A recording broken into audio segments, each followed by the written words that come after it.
L'étape 4. Donc nous avons fait la première face, ainsi que la première couronne, et la deuxième couronne. Donc nous allons renverser notre cube pour nous intéresser en fait à la dernière face, la voyez ici, qui n'est autre que la face jaune. Hein, on voit bien avec son centre ici jaune. Donc pour faire cette face jaune, on va d'abord faire, comme au début avec la face blanche, c'est-à-dire la croix, qui est un petit peu plus complexe, la croix.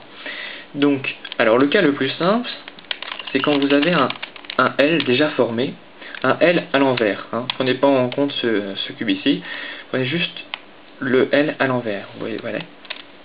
Vous l'avez en face de vous, comme ça. Donc il est ici. Donc là, il n'y a pas d'histoire, hein. Seulement 3 mouvements qui ensuite s'inversent. Donc, attention, regardez bien, le L est ici. Je bascule ma face qui est à côté de moi vers la droite, comme ça. Ensuite, le haut part vers la droite aussi.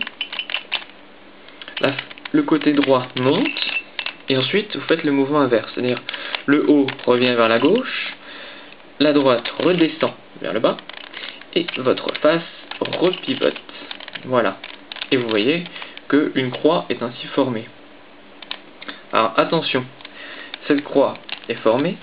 Cela dit, vous pouvez voir que ici, c'est jaune, ok, mais là ça correspond pas orange et bleu, bleu et orange. Bon, là là ça va. Donc pour ceci, vous allez chercher à ce qu'il y ait qu'un seul qui correspond. Donc en tournant par exemple comme ça, voilà. Là par exemple, vous voyez que seul le bleu correspond.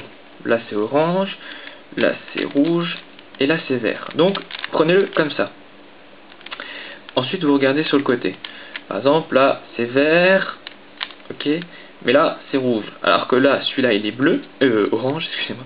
Il est orange et il doit aller à gauche. Donc, vous allez prendre ce côté-ci. Et là, vous allez faire un deuxième mouvement. Un mouvement qui s'appelle le mouvement de la chaise. Donc, c'est un monsieur qui se lève, qui part loin. C'est-à-dire qu'il part 2 crans. On tourne 2 crans vers la gauche. La chaise tombe. Le monsieur revient. La relève. Ensuite, il s'accroupit et il se rassoit. Donc, après ce mouvement, vous voyez que là, ça correspond orange, vert, rouge et bleu. Je vous refais le mouvement. Donc là, on avait pris, en commençant, la chaise qui est à droite. Hein, vous voyez, j'aurais dit à gauche, là, il a fallu remonter ici. Donc, à droite. La chaise. Le monsieur se lève. Il part loin, donc 2 crans. La chaise tombe. Il revient. Relève la chaise. S'accroupit. Bon, c'est vrai qu'il tourne, il s'accroupit. Non. Il s'accroupit, vous dites ce que vous voulez, du moment que vous en souvenez. Et il se rassoit. Alors, il se peut aussi des fois que il faille en fait faire la chaise à gauche. Donc le mouvement est le même, mais symétrique. Hein. C'est-à-dire que la chaise, le monsieur se lève, il part loin, 2 crans, la chaise tombe, il revient, relève la chaise, s'accroupit et se rassoit. Voilà. Donc là, vous avez fait votre croix qui est bien en accord avec les faces des côtés. Voilà pour l'étape 4.